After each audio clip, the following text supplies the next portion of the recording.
Hello, folks, and welcome back to the Friend or Foe Lounge. We have got Team Wet ready to splash all over RLS, and it is going to be an exciting matchup here. I have got Joshi joining me on the caster's desk. So, let's just kind of hop right into this. How you been? I'm doing all right. It's important to know already as we're starting to look at this one, Sherigan, that we're getting some roster swap arounds coming through from both these teams. Once week going back down to support as Black Venom comes in for Tevo, and Built Like Mewtwo substituting in for Escape, who's busy getting drunk somewhere. Yeah, apparently, you just had to get away. Just didn't want to play some League of Legends, so he's like, you know what, I'm going to go ahead and do that instead. Looking at these bans, I'm already kind of liking getting rid of the Sivir and the Darius on the side of RLS, just because those are two insanely strong champs. Just the insane pushing power on Sivir has been kind of painful for some of these folks in lane. Yeah, and Bacon Pancakes has also been one of the top laners that has been quite good on almost every team that he's played on. I remember playing him when he was on Team Girl back in Season 4 when I was playing on Rex, and I was a little bit disappointed because I felt as though I was playing up against the best player, and with all the top players that were strong back then, I wasn't able to just kind of flex around. But we are seeing a lot of top lane bans being leveled towards both Anti and Bacon Pancakes, and so that does allow a couple of the other players to potentially have a bit more impact. We do have the set still open, so we might be seeing that come out, and I think that would be something we've seen Anti use very well, very effectively, and we're seeing that first pick Varus looking for probably some spicy stuff in that late game scaling on the side of Wet. Good response with the Tristana, though, coming out of RLS. Yeah, I'm expecting to see a Volibear pickup fairly soon. I mean, there's already been some complaints that Volibear is getting too much play by certain TOs, right? We do know that Brendan is not super fond of the fact that this champion is everywhere, but the champion is good, and RLS is one of the best users of that champion. Both War Leader and Anti have been very aggressive in their wanting to play it, but instead, we get two Yordles coming through in the bottom lane, and we just saw Vexrax earlier today didn't have the biggest success on this Amumu. Yeah, not quite that great on the Amumu earlier. We do also have the Blitzcrank open, which is something we have seen once week of it able to pick up, and we do have an Urgot still on the board for Bacon Pancakes, something that would be a really big threat in that top lane. Let them have a lot of control up there. With this Vi pickup, that is going to be a bit of a little bit squishy for the side of Team Wet. Still looking for that front line. But they are going to have some really hard engage, some really good setups to allow Varus to just get those auto attacks off and able to get that stacking done. And then Janna, one of my least favorite supports. I cannot stand the amount of disengage that champ has. Yeah, so far Wet Team has a very interesting composition, right? You already have Black Venom, and the biggest challenge that they're going to have on this Vi is making sure that they don't get too far ahead of the rest of the team, and the Slam Diana is coming through for War Leader, definitely in the jungle, definitely going to be matching the dive potential that Black Venom has with a lot from War Leader. But I'm a little bit surprised to see this adaptation come through. They already see the Varus, who has the Chain of Corruption. They already see the Janna. And so this Amumu is already going to be struggling. At least there's only one tornado that they have to deal with. Yeah, only one tornado, but you still got to deal with the monsoon that can just push everybody back. So a lot of really good disengage opportunities available for once week. Though if War Leader is able to get that nice side angle, get in on that back line, you got a lot of damage that they're going to be able to pump off very quickly. I do expect them to kind of invade Black Venom's jungle a little bit. Try and set this Vi behind, try and get some dueling done early, get those skirmishes out. So hopefully we'll see that. And as I said, we saw the Urgot was still on the table. It is not anymore. Two more very targeted top bans to get rid of the Aatrox and the Urgot. I'm a little confused by the Shyvana. So it kind of looks like that they think that this Diana is going mid. Nah, no. They know this is a top lane ban. Shyvana's been played top lane almost exclusively in the competitive scene for a little while now, and it is a weak side pick, but we are, as you were already calling out, seeing the set banned away from Anti, and so with 7 top lane bans already coming through, 8 if you want to include the Trundle at this point, both Anti and Bacon Pancakes are going to have a little bit of a different opportunity to try and strut their stuff. And so it's becoming really important now that Anti being on the red side will have counterpick coming through. He will have counterpick coming through. It's going to be kind of interesting to see what we just did. Oh yeah. Well, I guess we don't have to look and wait for the last 2 picks. We've got ourselves a Volibear in the top lane for Anti, not in the jungle this time around, and a Vex for RLS as well in that mid lane. And then we've also got the Mundo and the Azir So we got some Shurima shuffling going on coming out of Charu. Yeah, and we do end up seeing the Volibear, like you called out, getting played by Anti. And so as I start looking at these teams, right, it's obvious to me that there's one direction that the RLS squad is going to be going, and that is going to be going forward. It's entirely based on whether or not the dive coming out from Diana and Vex will be enough to actually take down a lot of the backline in this game. And as somebody who's played against RLS a fair amount, this is their bread and butter. They love being aggressive. They love dictating a lot of the way that the game is played. They want to be making proactive plays across the board.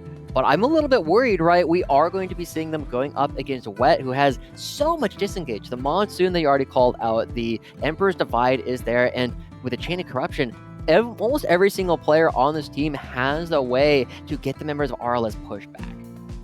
They really do, and so it's going to be kind of one of those things. It's just a matter of like which is stronger, the immovable object or the unstoppable force. I do kind of want to see Wet do something with that, though, kind of like a pincer maneuver, essentially, where it's like they let RLS charge forward and then they just kind of circle around and kind of crush them all in the center.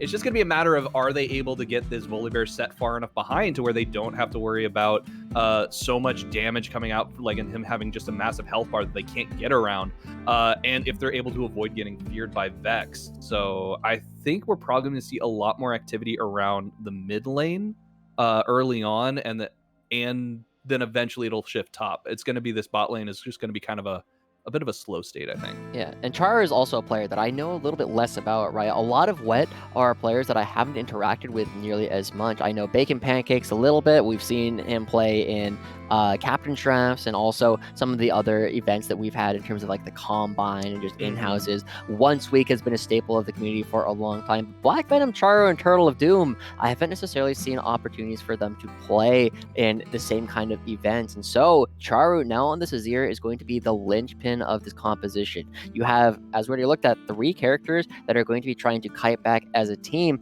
and this Vi is a little bit stapled on to the composition, right? Vi only really goes one direction, and Tristana's going to be diving you too.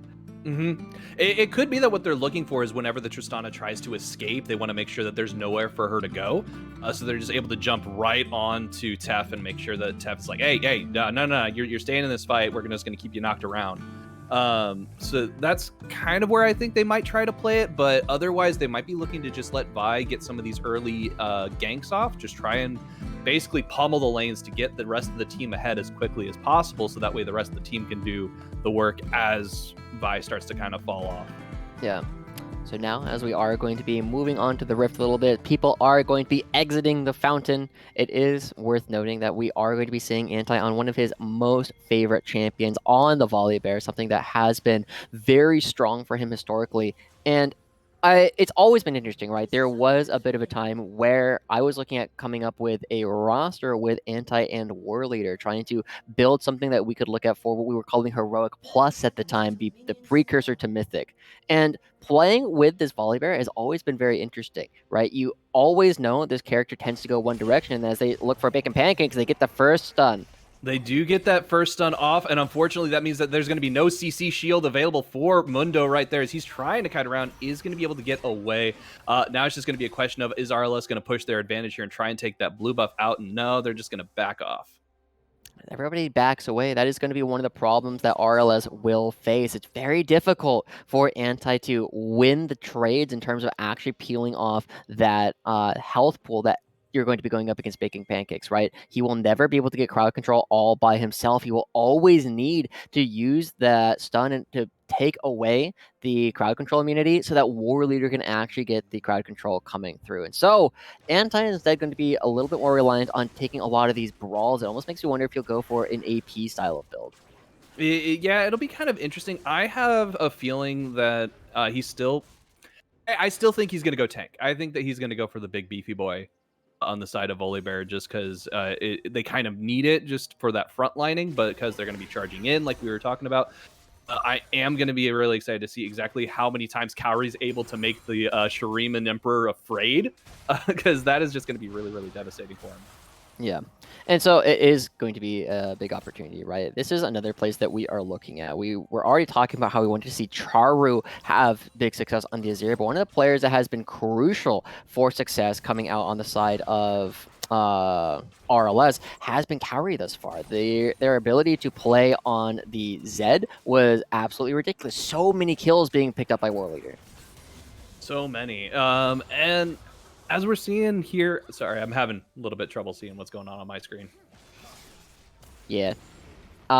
It's a little bit difficult for us to kind of see a little bit of what's going on, but what we have been looking at is one of the players that has been very impressive so far to me throughout this season of Heroic has been War Leader. It's so crucial to a lot of the play that we're actually seeing coming out from this team because he is so active early on in the game, looking for these early ganks, trying to find these early stuns.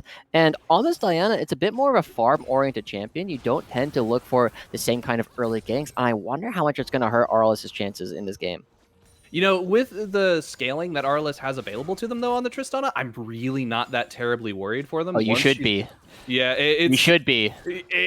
I don't want to be. It's like, it's kind of one of those things where it's like, I know how powerful Tristana can be in those side lanes. The scary thing that's going to be is just how much healing. Like, are we going to actually see them building heal cut for that Mundo? Because if Mundo's allowed to just basically roam around doing whatever he wants, as he's wont to do, they're going to kind of be in a lot of trouble. And it's just, if they're able to shut this Varus down, that is going to be kind of really important. Ooh, we're already seeing engage here. Smite battle going off over the Scuttle Crab. Looks like War Leader's getting some nice big pumps off. However, we've got the rest of bot lane roaming up here to try and continue this fight. And we got Kauri as well. Azir is looking a little bit like he's able to walk out, but staying a little longer than I think is intended. He's kind of overplaying his hand right here. We see Diana jump right in on that Charu, getting brought very, very low. But at the same time, the Sand Soldier's doing the same thing to Vex. So that's kind of going to be a little bit of an even trade, I think. Yeah, and we are seeing War Leader sticking around to make sure this wave can crash, punishing a little bit of the run that's coming out from Charu. But overall, this play was quite good in the favor of Wet Team. And as they teleport Charu back into the mid lane, they are going to be able to pick up most of this farm. And this is one of the things that is a little bit worrying for me on the side of RLS, because for a team that has been so focused on their ability to play early on in the game, they have a massive trough in the mid game. The composition isn't necessarily spiking all at the same time, and the character that's the least relevant going into the 1 to 2 items is going to be this Tristana. They haven't found a lead down in the bottom lane. We haven't seen a lead come up from Kauri, and as they jump in, we do see that Amumu's getting on top of this Varus. They're able to get a nice bit of damage off, but unfortunately, there is just very little they're able to do. We're having to see Amumu back off. That tornado and the glacial just did so much to just completely negate that entire engage. It's so hard to fight into so many minions as well. I thought that built like Mewtwo might even go down there, and Sky being forced to back up. They get a little bit more control in the lane, but overall, we are seeing that as long as this game remains relatively even as we walk into the mid game, we know Mundo tends to have one of their biggest spikes on one item. Vi really wants the Divine Thunder to have enough damage to blow people up. Varus, depending on what build they actually go for, it looks to be more of a crit style build, probably a Kraken Slayer, does have some pretty decent damage on the first item. Whereas again, we look at the side of RLS, while they do have a huge burst combo coming out from the Vex and the Diana, they got to do it all by themselves. They're not necessarily going to have the support to come through from Tef on the Tristana. Yeah, Varus is definitely looking at that Amumu and the Volibear being like, those are going to be 2 targets I'm going to have a lot of trouble taking out. And then in this top lane, once again, we're just seeing it seems like it's really tough for Anti to do too much up here, just because if he tries to engage, Mundo's just going to walk away and then just have to wait till the cooldown on his spell shield basically returns. So as we are going to be seeing them back away again, RLS is a team that I scrimmed a lot against in Season 4. Or rather, we only had one situation where we were screwing up against them, and we ended up beating them rather resoundingly. But one of the biggest things that we always look at from this team is their ability to try and make crazy fights happen across the board. And War Leader, right now, he's got a small farm lead, and Diana does like being ahead of the Vi. But we're already seeing the Vi start to come through, and Kauri. Vi getting the flash Q out. That is a massive amount of damage. Kauri has to flash away to stay alive, but we're going to see War Leader trying to capitalize on the fact that Vi was in that mid lane, trying to get onto this bot lane. We do see him dive on top of the Janna, taking the Janna out. That is going to be very important. They're able to get a lot more down here. Unfortunately, Varus is going to survive. That Q is going to come out.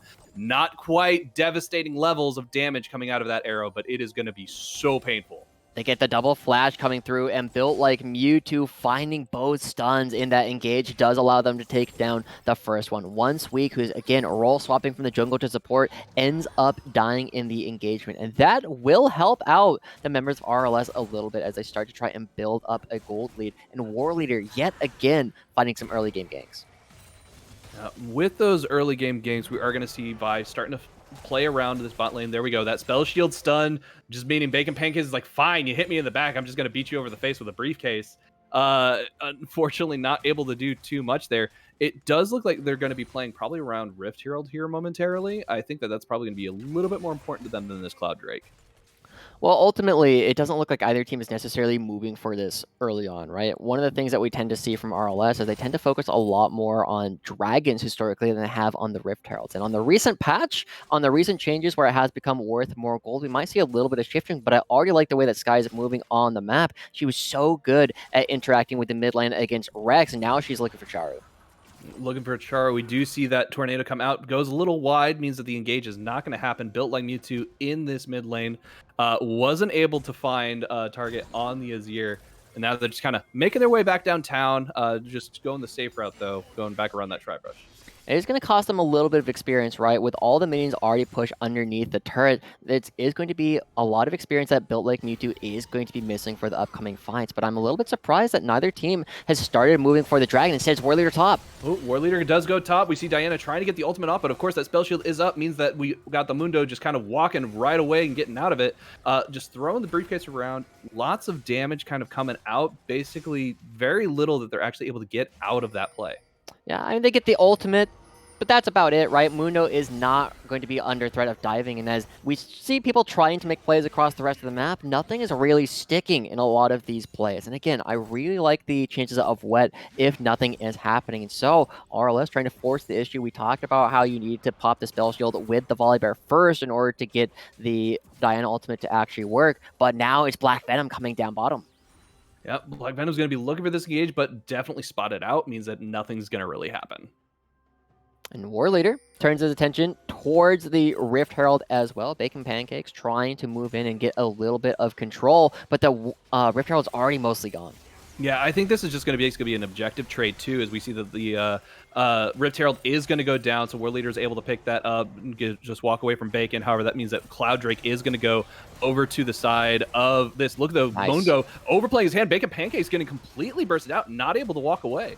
There you go. Too much crowd control. Ends up taking the Mundo down. He blocks the first stun, but he's not able to block the fear. And as you called out, we do see an objective trade. But something that is wild across this map right now, Sherigan, is the fact that even though we're only 2 kills to 0, it's a 3,000 gold lead already coming through on the side of RLS. They are out farming their opponents in every single lane. And as we take a look at where this gold lead is located, it's unsurprising that the lion's share of it is coming into the jungle. War Leader having so much impact in a lot of these early games. He finds an extra kill effectively on the Rift Herald. He gets the kill during that last skirmish, and also helping out the bottom lane. War Leader is everywhere on the map.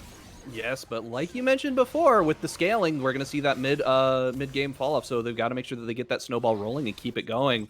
Otherwise, we might end up seeing Wet start to turn this thing around. Oh, Black Venom just ults. Black Venom gets the ult, drops it down. We do see the Assault Battery coming out as well. And that's going to be the knockback by these ears. Sarima Shuffle means that Cowrie is going to go down. Black Venom is going to pick up that kill. Oh! And then War Leader comes in for the trade, taking down Charu. A huge set of fears coming out from Cowrie, saving her life as they're able to drop the Rift Herald in the mid lane. So much gold coming through. The engage looked so good from Black Venom, but not able to actually find the last bit of damage. That's 4 plates peeled off the mid lane turret. Cowrie going to get the most of it, and now another fight in the bottom lane means nothing. I think that's just going to be the straight up mid turret in general. Like, that's going to be all gone.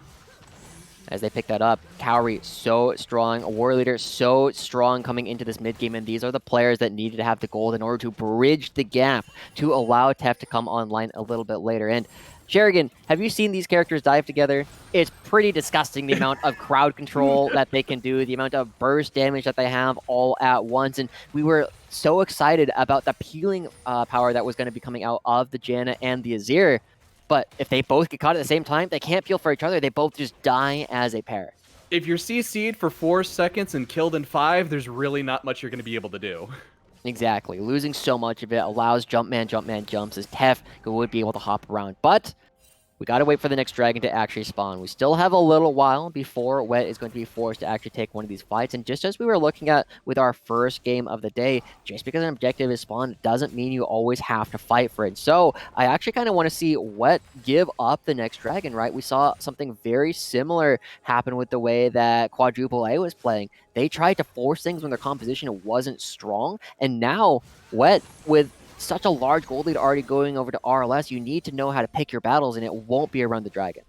Right, and depending on which soul actually ends up popping up, it could actually be way more beneficial for you to have all 4 of those drakes be the same type rather than having the 2 of one and then 1 and 1 of another. So will be interesting to see about that. This though is kind of what I was talking about before when I was saying that I wasn't too worried about RLS. I had a gut feeling that they were going to be fine, and Tristana was going to eventually be able to safely get to that point where she's just an absolute menace. We're still a long ways away, right? Still we are, but we're getting there. You know, it'll eventually happen. Carry goes in. Looks like we got a huge fight going on right here. Azir trying to put their Shurima shuffle down, bringing up their own turret to stay alive, and they're barely able to get around. Fancy footwork keeps them alive, and that is going to be a safe Azir walking away. The flash is used by Kairi, the Azir turret is thrown up, and so the biggest loss there is the fact that Kairi will not have the ultimate to reposition in the upcoming fight around the dragon. Anti as well, also starting to feel the pain, feeling the fact that he's a mana champion, can't go toe-to-toe with Bacon Pancakes for forever. And now, Wet, they have also lost one of their major tools. One of the things I would have looked for them to do is because the mid lane turret is gone, Kairi is now more free to move around the map. They can move with War Leader to go for a potential dive, but the dive is much less threatening now without the Vexel. Without the Vexel, it is much less threatening. However, what does look like we're about to see one happen here momentarily is they are hovering around this bot side turret, trying to force, and they basically, we see that the bot side on Wet is just like, yeah, no, we're not dealing with that. You guys can have it. We're just gonna walk away. I like the idea, right? Just moving down, forcing the Varus and the Janna off the turret. They will give Tef a little bit more time to farm, but it's a little bit early, right? They move down, they lose a little bit more damage off the structure in the mid lane, and they're not able to go for the dragon immediately. Anti kind of disrespecting the Mundo, fighting under his own tower right here. He is a lot lower than he really wants to be. Yeah, Charu's here. Yeah, we've got Charu coming up to the top lane. We got Anti trying to get away. Doesn't look like they're going to be able to. The back is going to be stopped as now they're just kind of playing dance around, trying to find a way. We do see that is going to be Azir going down. The flash coming out for the kill. Oh, man. Anton's able to turn that around. So much damage comes out from the structure, but it is going to be the dragon that is going to get picked up for the side of RLS, and the teleport coming through from Kairi. Make sure they don't lose too much here, but there is a potential dive. Black Venom hasn't left yet. Black Venom just hiding out in that bush. Right now we've got the Hextech Drake about to go down. Gonna get some nice little ability power cooldown reduction on that. We got the Inferno Soul on the board. That is gonna be huge for whichever side picks this up. Yeah, Kairi looking aggressive as well. No nice crowd root control. right there. Got that locked down. Again, just you got Vex trying to put a little bit of poke out, just throw him back and forth with the Briefcase. Yeah, unfortunately, Black Venom is committing so much time to this play, and its War Leader is much more threatening at this point as we see Tef and Built Like Mewtwo pushing in the wave. They're going to look for a dive, and it wasn't as threatening with the Vex before, but they just can go. Look at this. We got Diana just walking in basically into their face, trying to get as many of them as possible. We got the ult come out. Flash and Monsoon means that the Diana's going to get pushed away. Damage is not going to fall onto the Varus from that Moonfall. We do see the Frozen under the turret right there from the root. That is absolutely devastating. And unfortunately, it looks like Vex is going to be able to get away, so Azir is not able to pick up that kill. Kairi going in for the attempted assassination. Not able to root the Azir underneath the turret. Oh, but War Leader. War Leader looking for that re-engage, isn't quite able to find it. As everybody backs away, it does feel as though RLS once again dictating the tempo of this game. They're trying to make everything happen. The one strong spot we are seeing coming out from the side of Wet is still the top lane. Oh, it is. And look at this. We got Azir so low, just kind of hanging out where they shouldn't be, and that means that they're going to be taken down. War Leader finding that kill. Diana jumping on top of him, getting a nice bit of damage off. That is going to be the blue buff taken away. And a Mundo coming down as well, trying to help out his team, but unfortunately, there's just too much CC, using the Blast Cone so effectively to knock them away. We got a knockup by Diana as the Assault Battery comes out. Nice root, though, from Amumu. It keeps them there, and they are able to get under the safety of their turret. Tef found the Janna alone and afraid, and they are going to be taken down. And as the wave starts to push in from the top side, RLS looking to go for the dive. Anti has Oh, ult. we got the dive. We got the Billy Bear ult. That is going to be a safety in number situation as we see RLS just dropping in on everybody. Vex almost able to take down the Varus, but the heal comes out to barely save their life for just that split second. And then we got Azir right here trying to get revenge for the Darken Archer right there, but the TP from Bully Bear means that they're going to be caught out as well. And unfortunately, this is just a fiesta across the map. So many objectives, so many kills, and RLS has taken this to a 1-11 lead. And it feels as though RLS is just so much more in control across the map, right? With the addition of Black Venom, not able to take the same kind of control on the map as we've seen some of the other junglers. War Leader completely dominating this matchup. 4-0-2 at this point, already has the Sunfire completed. And the mid game that I was worried about coming out from RLS, they were able to just cruise right on by it. Tef is already on 2 items, and with a dragon that they've already picked up, there's no soul win condition coming out from Wet. They are just on full turtle mode. They have to make sure they stay inside their base. They can't afford to give RLS any opportunities to fight. But the crazy thing is, this was what the RLS composition was built to do in the first place. This composition is built to dive. Wet can't afford to turtle. If they aren't moving as a group, if they don't have everybody in a single goon squad, RLS is going to dive them at every opportunity. Absolutely. They wanted to go forward, and that's all they got to do now. So we're going to probably start seeing a bit of a, the NA Ram situation coming out here. Look at this. We got Tristana just already dropping the bomb, just starting it off. That does a decent amount of damage from what I can tell. Turret is basically just non-existent. Just its health bar falling so quickly. So this is going to be the question for RLS, right? They are so far ahead in this game. The question will be, how well are they going to close the game? How quickly, how cleanly can they do this? Because it is worth noting that as the power of the Vex and Diana kind of has come to its peak right about now, Azir is going to be getting stronger. The Varus will eventually be able to take down everybody, but Bacon Pancakes getting caught out on the wrong side of the map. That is unfortunate. They're getting in a little bit of trouble, but it looks like they're going to be just fine.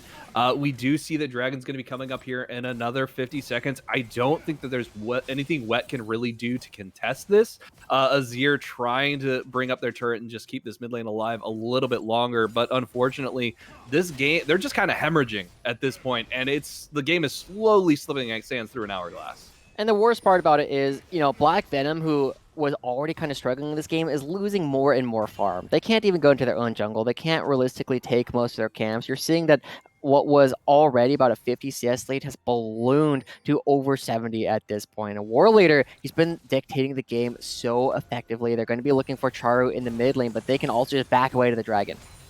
Yeah, they're just basically able to do that, and they're just kind of hovering around here. You've got so much available for RLS right now, so many options that they're able to kind of pressure this game. It's really just kind of theirs to take. I really don't see a way for Wet to easily pull this game out of it. Yeah. And so while we kind of wait for RLS to try and pick their battles where they'll actually go for, if they will be more aggressive about taking the Baron than Wash was earlier on in the day, we kind of want to talk about where we're expecting some of these teams to land, because RLS is one of these teams that I was kind of expecting, just on kind of the name power, the star power alone, was probably going to be in the top half of the league. And so far, we're seeing a great example of that. They're just hitting, and there's no response that is possible from Wet. Yeah, I do believe that they're kind of in that top 3 category. There's some wild cards in the rest of the league. We got the C9 game coming up here in coming up next. That I think will be relatively exciting. I think we get some interesting stuff coming out there. Mewtwo looking for that lockdown. Does manage to hit the bandage toss. We do see Azir getting locked out, but the Shurima shuffle over that wall means that they're able to just kind of get away relatively easily. They're just basically chasing him down at this point, but really don't need to. You do see Vi getting caught out, trying to find an engage. Unfortunately, War Leader just goes completely ballistic and knocks them unconscious. There's not a whole lot that Black Venom could do. Now they're just trying to walk their way out. Yep. Rift already we got dropped. Anti right here jumping onto Turtle of Doom. He does get rooted under the tower that he shut down. He's trying to find the engage, is able to do it, dealing so much damage so quickly to that poor Varus. There's nothing that the ADC can do to just such a massive bear. And with you've got I believe it's Shirley pushing down this bot lane right here. Oh, nice knockback under the tower. Means that Vex is going to have to go golden to stay alive. They're going to flash out, able to get away. We've got Diana flashing under the turret. A Mumu ult to loot everybody under that moonfall. Does mean Shirley's going to hit that tower. Lots of damage coming out, but there's going to be a shutdown as Azir takes down Diana. We do see the blue turret on the top lane destroyed as we just got so much pressure on both sides coming out. Vi does manage to take Shirley out before that second charge. We might see Anti take a second tower here, though, which means that we're going to have that inhibitor vulnerable. Nope. It's going to be very, very low. Are you disrespecting? Why are you staying? Oh, my goodness. There he goes. That is going to be Vi taking the kill for revenge. A little bit of sloppiness coming out from RLS, but the game has basically already ended at this point. There's very little that Wet can try and do, and the Baron buff is still on a couple of members here for RLS. They've taken so many structures off, and the big thing that we still are looking for is when TEF eventually comes online to add to all the threats. Because of how far ahead all these RLS members are, even though they might be past their peak relevancy in terms of when their character is supposed to spike, because they are so far ahead, it'll never really feel as though they will lose their ability to take a lot of these fights. So RLS moving back onto the map with no neutral objectives to go for. Dragon's not spawning for 2 minutes, Baron's not spawning for 4. They just kind of line up and look to take a lot of these fights, and as soon as Anti has his ultimate again, they're just going to look for another dive as they come into the map. You already called it out. An NA ram is perfectly on the books. Absolutely, and it's like you can go for a tower dive whenever the tower isn't actually working because it's not going to do anything for you. They just see a bandage toss coming out. That is going to be a nice lockdown onto Azir. He's going to burst down so quickly. However, he is going to be able to get out. Has to go golden though to avoid getting caught out on the sides by Vex. And that is going to be, we got a split fight going on right here. Janna trying to disengage, not able to do it. We got Anti jumping on top of them. That is going to be a poor Janna taken out. Vi as well. The Demon Lady just gets completely shredded, eaten alive. Cowrie picking up that kill. In the meantime, this mid lane push is just going to mean that this mid lane turret and inhibitor are going to be gone. Look, Fight's still going right here, jumping on top of this. We do see poor Mundo taken out as well. We got the root coming out. That is going to be devastating as we get the ace of the game. Mid turret's going to fall. Inhibitor's going to fall. I think this could be the final push. This might be it, Sherrigan. They're already going to be pushing in. RLS already showcasing how strong of a team they can be, and it's kind of crazy to me. Once again, I have to praise War Leader for another great game, this time on the Diana. Absolutely. So many good calls. Just knew exactly where to position themselves on the map. We are seeing right now, game not quite ending as we're having to fight off all the members coming out of the fountain, but unfortunately, RLS is just too darn strong, and it is really late in this game, so they're just like, it's time to end it. It's time. We're done here. RLS, pack it up, wrap it up. We are ready to go on. And another very fast game. We just saw INT take down AW in a dominant fashion. We also saw RLS taking down Wet again in under 25 minutes. And now, with only one game left in the day, this one might be another one of our closer ones, right? We have Cloud9 going up against Pentakill Teemo Please. And with how dominant we've been seeing some of the difference between the top of the table and the lower half of the table, this could be one of our biggest banger matchups. Absolutely. RLS definitely securing themselves in the top 3, INT in the top 3 as well. I'm still wondering if Wash is going to maintain that momentum in order to keep themselves in the top 3 running. Will be kind of interesting to see. I think this was a very good showcase, though, for RLS. We got to see them doing a lot of work across the map. Mewtwo still holding strong, even though they were subbing in. And it's going to be interesting to see, I think. I feel like there's some good calls that Wet made throughout that game that just didn't quite go their way.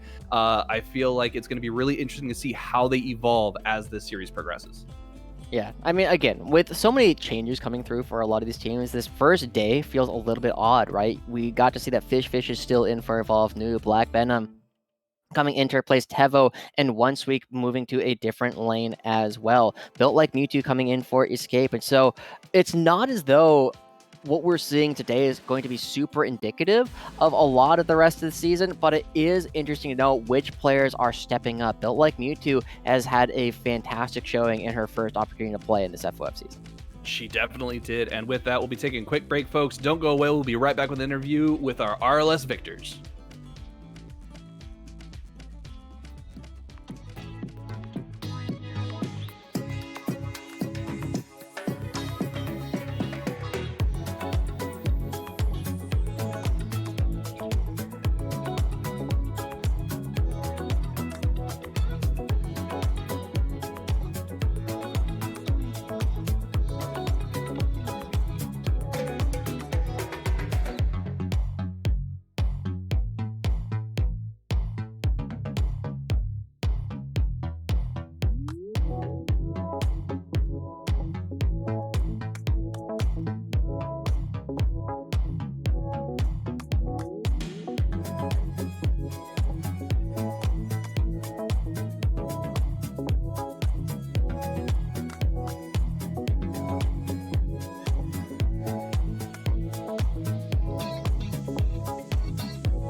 time I could call you mine.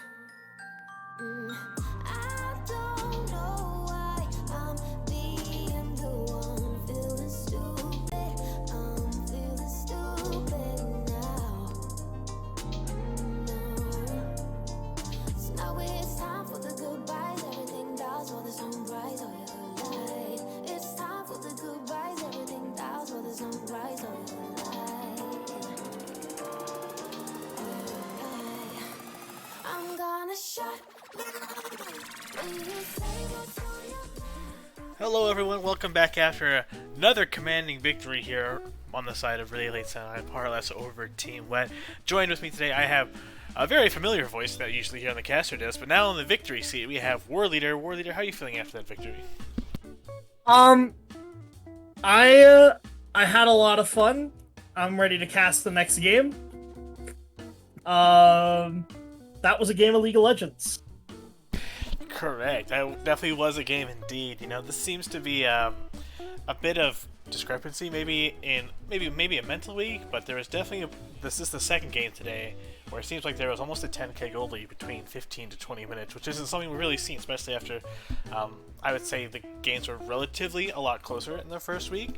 What's kind of your take on that and like how the teams are matching up? Well, I'll give you a really fun statistic, which is that Volibear is currently 4-0 in FOF. If you may have noticed that all three teams that have won today have picked Volibear. That champion is crazy. We can put it top lane because Anti really likes the pick and really likes it blind into basically everything in the cast, which enables it for us a little more. But as a jungler, that champion is absolutely crazy. In sort of pre-game, we identified that they had a bronze jungler. We decided we were going to pick Diana and just path better. We got like a 6,000 gold lead at like 12 minutes, and they didn't fight us ever again for some reason. I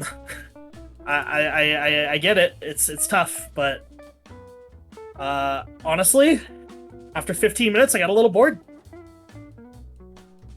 Fair enough. You know, when you're kind of in those situations, like, what is it that RLS is doing? You know, like what makes you guys, or you as a team, you know, really focus and make sure that you're getting the most that you can out of these games. That way you're prepared for when playoff season comes around. It's really hard when you get kind of that big of a draft in like 10-minute lane gap, because as far as like the coordinated fights go, it's not amazing practice. So we were focused on having a lot of fun with it. Admittedly, so we're out some people this week, and we'd been having a lot of trouble in practice and scrims with communication and stuff. So to get on the stage and execute it like that, I think just made everyone feel really good. Everyone was really loose. Everyone was doing their best to shot call. Everyone was having their own big outplay moments, and it was a lot of fun to be a part of. Our RLS is a really strong team because we're all great friends, and a lot of us we have a good mixture of logical problem solvers and creative thinkers that let us kind of always get to correct or close to correct solutions in terms of when we get into like tight pickles versus like Cloud9. That game was really tough for us, and we do a really good job at identifying our win conditions and how we need to play each fight. And I mean, obviously the play was really far from perfect that game, but that's what makes RLS really scary, is that we don't give up, and we're always thinking, we're always crafting, we're always working on the answer to whatever problem is on the Rift at the moment. And unfortunately, there weren't any presented today. Fair enough. You know, and you know, especially taking a look at you as a player, I'm sure you watched the video today talking about checking in on how players felt after week one. Your buddy over on PTP, the top laner, I can't remember how to pronounce his name totally, Tadus, was... Tadeus. Yes, correct. And they made the joke about the sixth best jungler, you know, poking a little bit of fun, you know. But a lot of people are giving you a lot of praise, you know. How are you feeling how you're stacking up against most of the junglers, you know? Where do you feel like your personal growth is in this season? I don't feel like I'm doing anything different in my play. I think that the voices on the team have shifted around with role swaps and different members than previous like full season rosters. So the voices and the volume of those voices and the thing and the kind of information that each voice is presenting is very different, and I think it gives me more room to center the game. In no way is this flame at all, but when Escape is AD carry, we feed tons of information to Escape.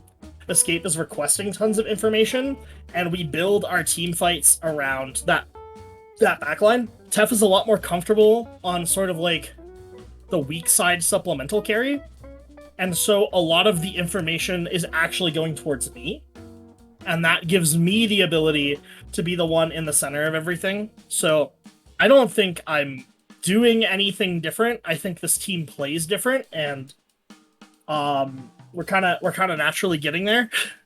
I also will say that we definitely lost some great junglers to Mythic this season, and I'm excited to watch Leaves and Utility Monster play along with some other high elo junglers like Fang over Fang. Fair enough, fair enough. And when you're looking at, where we're standing, I'm sure you saw this question coming.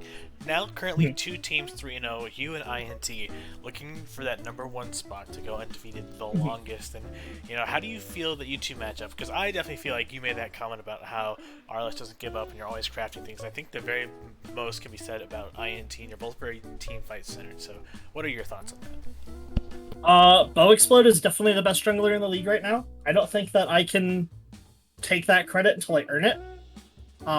The things that Bow Explode does to enable his team are so different from every other jungler in the league, and I'm really, really excited for that matchup.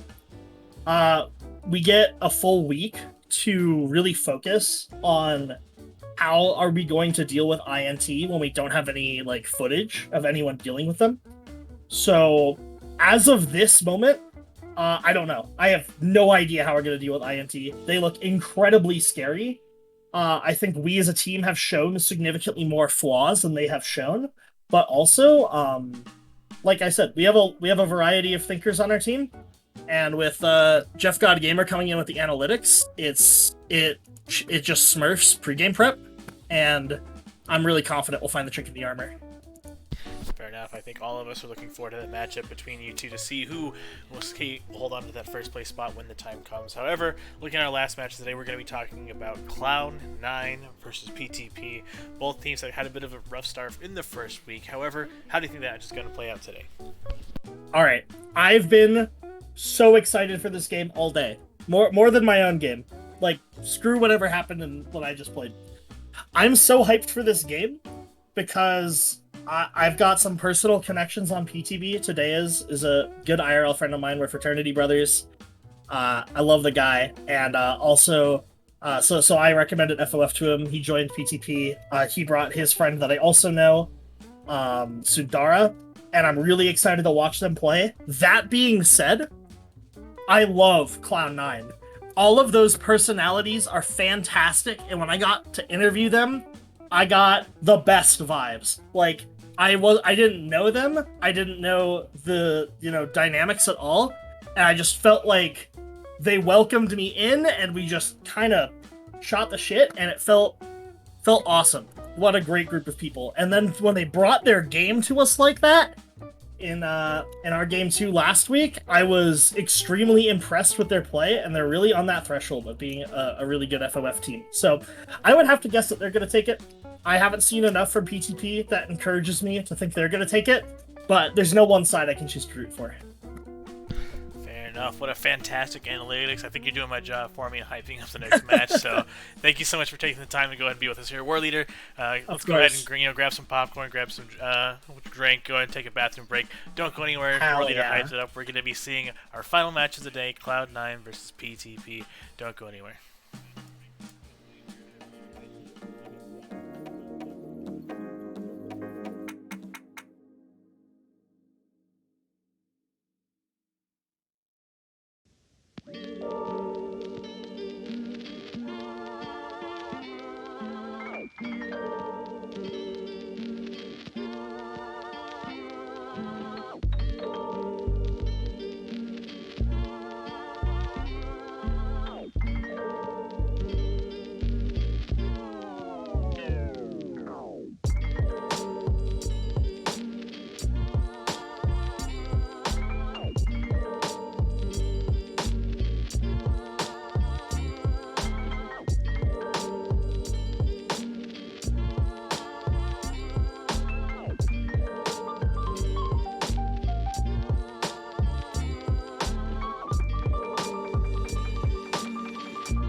Bye.